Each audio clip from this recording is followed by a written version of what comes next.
Alright, तो मुझे तुम पहले ये बताओ कि आखिर तुम इचिको को रोकोगे कैसे अगर उसकी हर नई ट्रांसफॉर्मेशन उसे एकदम ओवरपावर्ड बना देती है। और अब अपने ज़ानपाकुटो की असली पावर अचीव करने के बाद ये बंदा प्रैक्टिकली अनस्टॉपेबल बन गया है। तो आओ यार, इस वीडियो में हम रैंक करेंगे every form of Ichigo Kurosaki from weakest to strongest, starting from his base human form. तो देखो भाई, इचिको की ह्यूमन फॉर्म जैसे कि नाम से ही पता चलता है उसकी सबसे बेसिक स्टेट है, लेकिन वो एक नॉर्मल ह्यूमन जैसा कमजोर बिल्कुल नहीं है, क्योंकि हमने देखा भी था कि इचिको काफी बार क्रेजी फाइट्स में पड़ता था और इवन मरे हुए स्पिरिट्स के लिए और जॉब्स भी किया करता था। एंड ये सब चीजें ऑब्वियस भी हैं, क्योंकि पहली बात उसकी माँ एक क्वींसी थी एंड सेकेंडली उसका बाप एक सोल रीपर था और ऊपर से कैप्टन भी। इन शॉर्ट कहूं तो उसके पास एक एवरेज ह्यूमन से काफी अच्छी स्ट्रेंथ, स्पीड और रिफ्लेक्सिस हैं, लेकिन ये फॉर्म कुछ भी नहीं है उसकी बेस शिनिगामी फॉर्म के आगे। तो ये बात है उस जमाने की जब रुकिया ने इचिको को स्टैप करके उसकी बॉडी में अपना रियात्सु ट्रांसफर किया था, जिसके रिजल्ट में उसके पास एक ज़ानपाकुटो आ गई और उसने अपनी लाइफ शुरू की as an substitute shinigami. Initially उसकी स्वॉर्ड काफी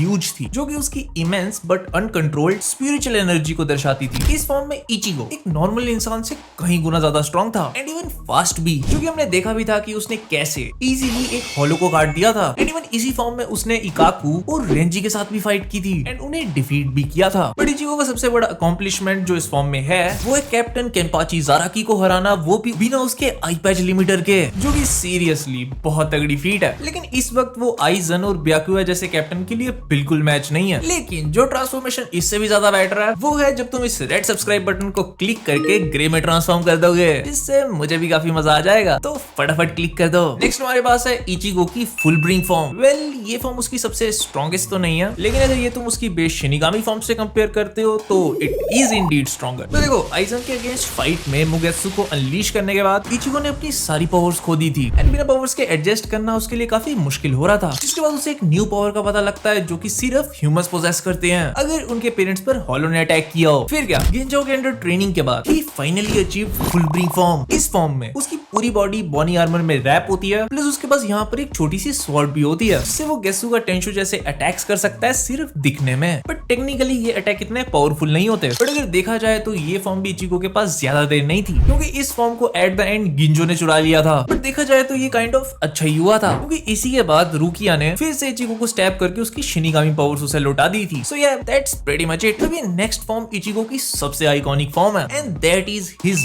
बंकाई फॉर्म। तो जैसे कि तुम्हें पता है कि अपनी बेस शिनिगामी फॉर्म में इचिको ब्याकुआ जैसे कैप्टन के लिए बिल्कुल मैच नहीं है। सो उस time he needed a power up. But यहाँ पे चक्कर ये था कि उनके पास इतना टाइम नहीं था उस वक्त। इस हर्डल को पार करने के लिए उराहारा अपनी स्पेशल टेक्निक का यूज करता है एंड क्लेम करता है कि इचिको 3 दिन में बांकाई अचीव कर लेगा, जो कि सुनने में आई नो इम्पॉसिबल लगता है, क्योंकि बांकाई जैसी एबिलिटी को जस्ट अचीव करने के लिए लोगों को सालों लग जाते हैं एंड उसे मास्टर करने के लिए तो और भी ज्यादा। बट यहाँ पे हमारे इचिको ने बांकाई को 3 दिन में नहीं बल्कि सिर्फ 2.5 दिन में अचीव कर लिया था। टेंसा ज़ांगेत्सु हमें सबसे पहले इचिको वर्सेस ब्याकुआ की फाइट के दौरान देखने को मिला था, जहाँ पर इचिको की जाइगेंटिक शिकाए अब एक छोटी और लीन ब्लैक ब्लेड में बदल चुकी है और उसकी शिनिगामी रोप्स भी kind of black and red हो चुकी हैं। वेल, इसी को देखकर ब्याकुआ इचिको की बांकाई का मजाक बनाता है, बट हमारा इचिको सेकंडों में सेनबोन साकुरा कागेयोशी के 100 मिलियन पेटल्स को डिस्पर्स करके उसके एरोगेंस को तोड़ देता है। बट अगर तुम सोच रहे हो कि ब्याकुआ को हराने के लिए ये इनफ था, तो भाई पूरे गलत हो तुम, क्योंकि इवन टेंसा ज़ांगेत्सु भी उसकी सेंकाई टेक्निक के आगे कोई मैच नहीं थी, जिस वजह से हमें यहाँ पर इचिको की एक और नई फॉर्म देखने को मिलती है and that is his hollow fight form. इस सेम ड्यूल में जब ब्याकुआ इचिको को मारने वाला था, तब एक डार्क फोर्स इचिको की बॉडी का कंट्रोल ले लेती है और उसके फेस पर एक होलो मास्क आ जाता है। इस फॉर्म में उसका अपने एक्शंस और बॉडी पर कोई कंट्रोल नहीं रहता और वो काइंडा अपनी ही बॉडी का पैसेंजर बनकर रह जाता है। होलो फाइट इचिको ने एफर्टलेसली सेनबोन साकुरा कागेयोशी की फुल माइट को काउंटर किया था एंड इन ब्याकुआ की चेस्ट पर एक ब्रूटल स्लैश भी मारी थी एंड ये सब ये बंदा बंदरों की तरह उछलते हुए कर रहा था। बट इससे पहले वो ब्याकुआ का टाटा बाय बाय कर पाता, इचिको की असली कॉन्शियसनेस कंट्रोल वापस ले लेती है एंड ब्याकुआ बच जाता है। सीरियसली, अगर इस टाइम इचिको को होश ना आया होता तो ब्याकुआ आज हमारे बीच ना होता। बट ये तो जस्ट एक शुरुआत थी उस डार्कनेस की जो उसके अंदर थी। बाद में वाइजार्ड्स के साथ अपनी इंटेंस ट्रेनिंग के दौरान इचिको इससे भी ज्यादा डेंजरस फॉर्म में ट्रांसफॉर्म होता है and that is known as full hollow Ichigo. So यहाँ पर होता ये है कि अपने इनर होलो को कंट्रोल करते वक्त इचिको टेम्पररी ओवरवेल्म हो जाता है, जिसके बाद जाकर वो इस फॉर्म में ट्रांसफॉर्म होता है। टू बी ऑनेस्ट, ये फॉर्म इचिको की सबसे मॉन्स्टरस फॉर्म है, क्योंकि ये एक ट्रू होलो को रिजेंबल करती है, जिसमें वो एक व्हाइट स्किन से कवर्ड होता है एंड उसका अपीयरेंस भी काइंड ऑफ होलो जैसा हो जाता है। इस फॉर्म में वो अपने हाथों से पावरफुल एनर्जी ब्लास्ट कर सकता है एंड इवन वाइजार्ड्स के साथ काफी लंबे टाइम तक फाइट भी कर सकता है। बाकी इस फॉर्म के ज्यादा कोई फीट्स तो है नहीं हमारे पास, क्योंकि ये फॉर्म हमें बस एक बार देखने को ही मिली थी, but trust me it is Indeed stronger. But इस ट्रेनिंग का फायदा ये होता है कि अब इचिगो अपने हॉलो की पावर यूज कर सकता है बिना अपनी कॉन्शियसनेस खोए। एंड इसी के साथ हमें मिलती है उसकी एक और नई form, and that is hollow mask वाला इचिगो।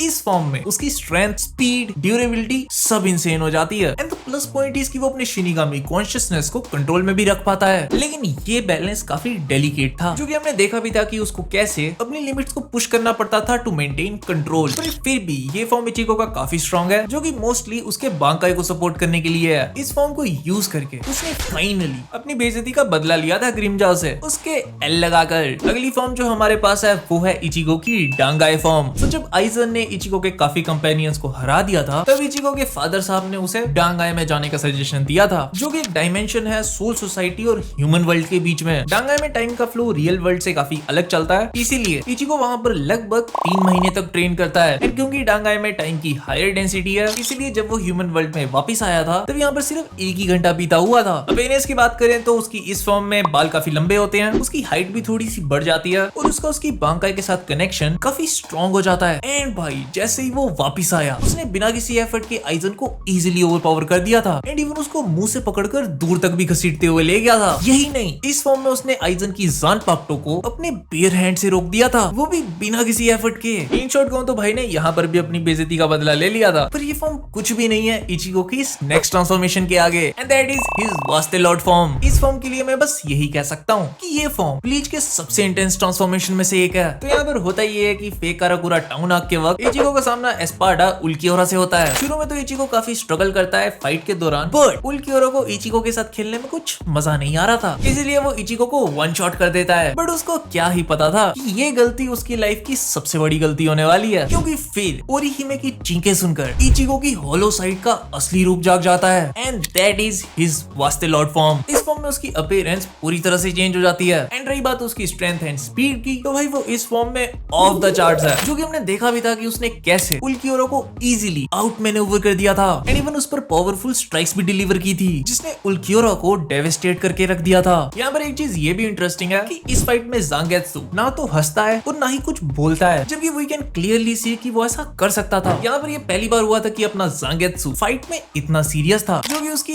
रेज को दर्शाता है। एंड अकॉर्डिंग टू मी ये फाइट दिखाती है कि ज़ांगेत्सु इचिगो के लिए हमेशा से केयर करता था, क्योंकि इस फाइट में उसने उल्कियोरा को सबसे ह्यूमिलेटिंग वे में हराया है। लेकिन अगर तुम उसकी बाकी फाइट से कंपेयर करो तो वहाँ पर वो एकदम स्टाइल मारते हुए, दूसरों का मजाक उड़ाते हुए एंड बंदरों की तरह उछलते हुए फाइट किया करता था। लेकिन इस फाइट में it was pure revenge and anger, जहाँ पर उसने उल्कियोरा के टैक्टिक्स को मॉक किया, फाइट पर अपना कंट्रोल दिखाया। उसका लांजा डेल रेनपागो अटैक, जो कि एक न्यूक्लियर एक्सप्लोजन जितना पावरफुल है, उसको बेयर हैंड से रोका एंड पूरी बैटलफील्ड में अपनी डोमिनेंस दिखाई। एंड फाइनली फाइट के एंड में इचिगो एक सैरो अनलीश करता है, जो लास्ट नोचेस की सीलिंग को डिस्ट्रॉय करके रख देता है। प्लस ये अटैक इतना स्ट्रॉन्ग था कि इसके बाद बेचारा उल्कियोरा रीजनरेट ही नहीं कर पा रहा था, which ultimately sealed his fate. Well ये ट्रांसफॉर्मेशन इसीलिए भी खास है क्योंकि इचिगो इस फॉर्म को फिर कभी भी एक्सेस नहीं कर पाया था, making this the one and only fight जहां पर हमें ये फॉर्म देखने को मिली थी। बट मेरी मानो तो ये फाइट मोर देन इनफ है हम फैंस को ये बताने के लिए कि आखिर ये फॉर्म कितनी डेवास्टेटिंग है। और अब हमारे पास है my personal favourite form of Ichigo, and that is his final Getsuga Tensho form, जिसे मुगेत्सु भी कहा जाता है। सो 3 इंटेंस महीने डांगाई डायमेंशन में स्पेंड करने के बाद इचिगो ज़ांगेत्सु के साथ एक परफेक्ट यूनियन अचीव करता है और एक अल्टीमेट टेक्निक डिस्कवर करता है, जो कि कैपेबल थी होग्योकू इंपावर्ड आइजन को डिफीट करने में।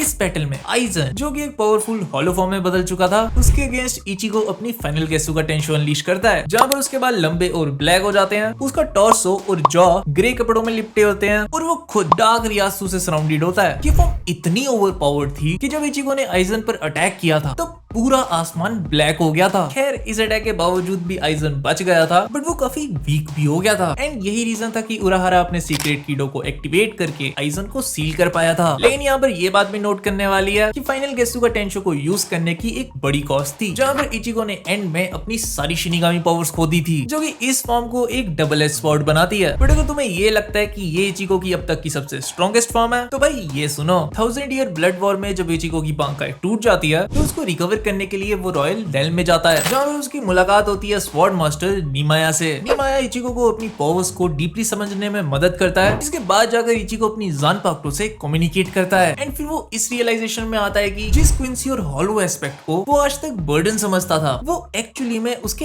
एसेंशियल पार्ट्स हैं। एंड टू बी ऑनेस्ट, ये रियलाइजेशन उसकी ग्रोथ के लिए काफी इंपॉर्टेंट थी और इसी के बाद जाकर वो अपनी ट्रू शिकाई फॉर्म को अचीव करता है, जहाँ पर उसके पास अब दो ज़ानपाकुटो होती हैं, एक छोटी और सॉलिड स्वॉर्ड एंड दूसरी लंबी एंड हॉलो। ये ड्यूल ब्लेड सेटअप इचिको की पावर्स का बैलेंस सिंबलाइज करता है एंड उसे काफी न्यू टेक्निक्स भी देता है, जहाँ पर इस फॉर्म का सबसे ज्यादा नोटेबल अटैक है गेत्सुका जुजिशो। ये अटैक उसका आइकॉनिक गेत्सुका टेंशो जैसा ही है, बस फर्क ये है कि वो एक ब्लेड से होता था एंड ये दो ब्लेड से साइमल्टेनियसली हो सकता है, जो कि उसके ऑफेंस को पहले से और भी ज्यादा वर्सेटाइल एंड पावरफुल बनाता है। वेल, जब उसको पता चलता है कि जो हॉलो उसके अंदर है वही उसकी असली ज़ानपाकुटो है, ना कि वो प्रीवियस ज़ानगेत्सु जो कि एक्चुअली में उसकी पावर्स को सप्रेस कर रहा था, तब इचिको का पर्सपेक्टिव काफी बदल जाता है। इवन यहाँ पर तो ये भी रिवील हुआ था कि जो पावर अब तक इचिको के पास थी वो उसकी ट्रू पावर की बस एक मेयर फ्रैक्शन थी। तुम इमेजिन कर सकते हो, इवन मुगेत्सु, वास्टेलॉट फॉर्म, ये सब बस उसकी ट्रू पावर की मेयर फ्रैक्शन थी। और अब अपनी ट्रू शिकाई के साथ Ichigo was strong enough to face Yhwach and उसके सबऑर्डिनेट्स। पर ये ट्रांसफॉर्मेशन एक फिजिकल चेंज नहीं बल्कि इमोशनल और मेंटल चेंज भी है, जहाँ पर इचिको ने अपनी कॉम्प्लेक्स आइडेंटिटी को फाइनली एक्सेप्ट कर लिया है। बट ये लिस्ट यहीं खत्म नहीं है मेरे दोस्तों, क्योंकि हमारे पास अभी इससे भी एक ओवर पावर फॉर्म बची है and that is his true bankai form. तो देखो, इचिको की ट्रू बांकाई, जो कि हॉर्न ऑफ सेल्वेशन के नाम से भी जानी जाती है, इमेंसली स्ट्रांग है। ये फॉर्म उसने योहावा के साथ फाइनल बैटल के दौरान यूज की थी, जहाँ पर ये ट्रांसफॉर्मेशन इचिको के अलग अलग पावर्स, शिनिगामी, हॉलो, क्विंसी और फुल ब्रिंग का एक परफेक्ट फ्यूजन है, जिससे उसकी स्ट्रेंथ, स्पीड, रिफ्लेक्सेस सब कुछ इमेंस हो जाता है भाई। अब एनएस की बात करें तो उसके सर पर एक हॉर्न निकल जाता है, उसकी एक आंख येलो टाइप हो जाती है और उसके फेस पर दो ब्लैक स्ट्राइप्स होते हैं। इस पावरफुल स्टेट में इचिको एक नए अटैक को एक्सेस कर सकता है and that is known as arrow shaped Getsuga Tensho, जो कि उसकी ऑफेंसिव कैपेबिलिटीज को काफी बूस्ट देता है। फाइनल बैटल के दौरान इचिको द ऑलमाइटी एबिलिटी से ओवरवेल्म हो जाता है, जो योहावा को फ्यूचर इवेंट्स को अपनी मर्जी से चेंज करने की पावर देती है। यही नहीं, इस फाइट में योहावा अपनी ड्यूल विल्डिंग एबिलिटी को भी दिखाता है, जो इचिको के लिए और भी काफी ज्यादा डिसएडवांटेज क्रिएट करती है। सो इन्हीं रीजंस की वजह से इचिको अपने दोनों ब्लेड्स को मर्ज करता है और अपनी ट्रू बांकाई को अनलीश करता है। ये फॉर्म इतनी पावरफुल थी कि योहावा ने इसे एक जेन्युइन थ्रेट माना था, इसीलिए उसने अपनी द ऑलमाइटी एबिलिटी का यूज करके सबसे पहले इसी को डिस्ट्रॉय किया था। बट थैंक्स टू ओरिहिमे एंड त्सुकिशिमा ये वापस रिस्टोर भी हो गई थी एंड यही अटैक था जिसकी वजह से इचिको ने लास्ट में योहावा को डिस्ट्रॉय किया था। एंड इस पर मैं बस यही कहना चाहूंगा कि भाई द ऑलमाइटी एबिलिटी को हराना कोई